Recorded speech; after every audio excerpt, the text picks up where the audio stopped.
Hello guys, kumusta kayong lahat? Ang video kong ito about sa paggupit.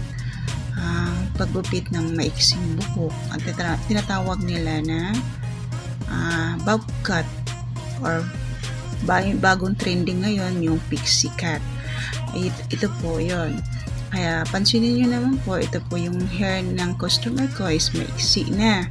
So, nainitan pa rin siya kahit ganito nakaiksi. So, kailangan pa natin siyang gupitan. Ang gusto lang niya, ganito lang kahaba pero merong style.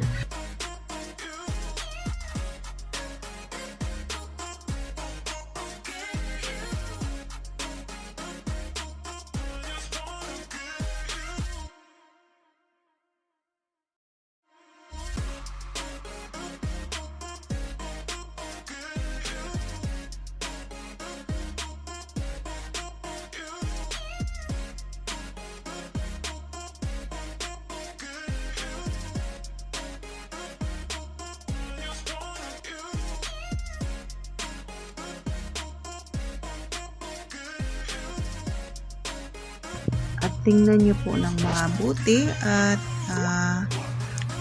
yung pangalawang section naman ay hinihinay lang din. Ganon din ang paggugupit. Kung paano kayo nagupit sa unang section, ganon din sa pangalawa. Alalay lang po kayo sa paggugupit ha. Huwag basta-basta gupit lang na gupit talaga. Huwag lang putol ng putol. Titingnan nyo rin din po yung style ng buhok.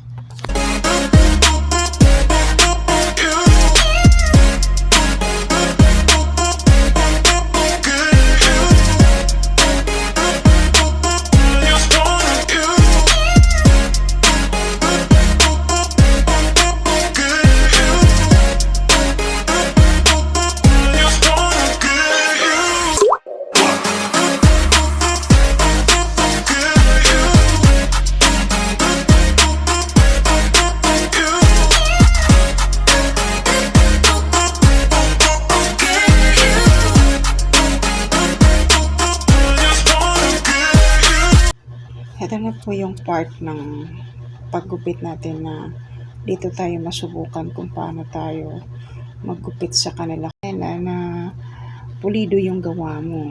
Hindi lang yung bara-bara lang. Kasi ayaw nila yung bara-bara lang. Kaya kailangan focus ka talaga sa paggupit. Kaya tingnan mo rin lagi sa salamin kung pantay ba at bagay sa kanila, sa mukha nila, yung gupit na ginupit mo. Kasi mahirap naman gupit ka lang ng gupit tapos hindi naman nababagay sa mukha nila, o diba? Ano yun?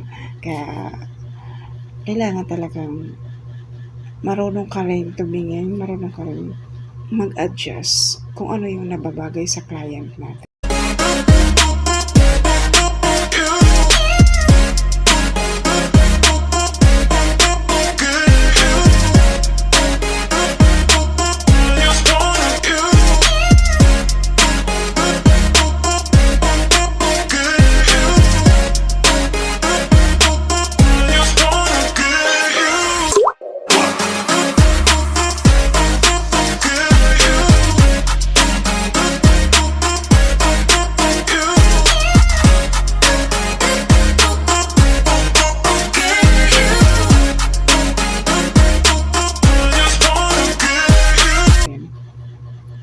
Kaya nandito na tayo sa top, sa yung last sa taas ng buhok natin.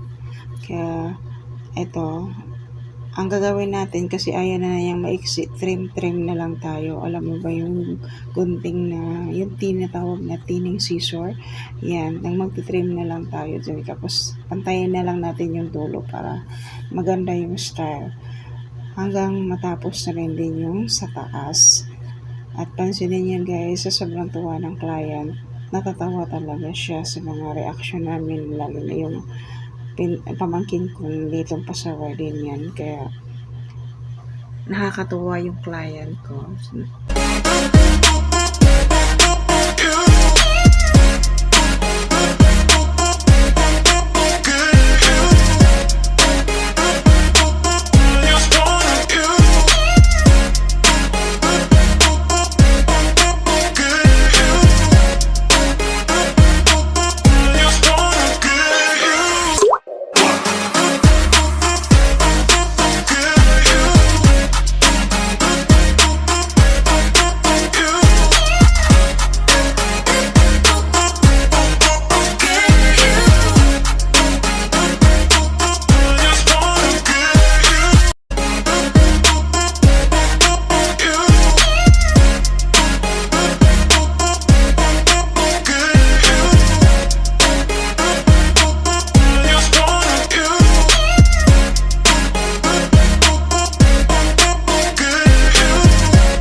saya ng client ko sa bago niyang new look.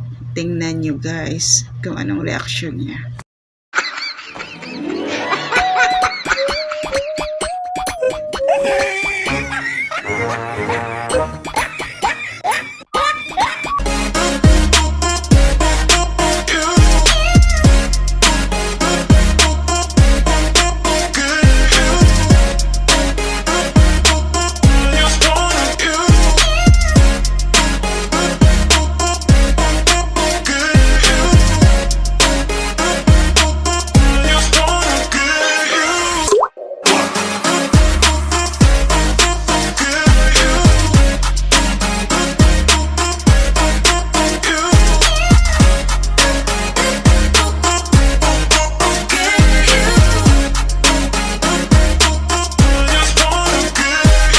Thank you so much guys for watching. See you next video.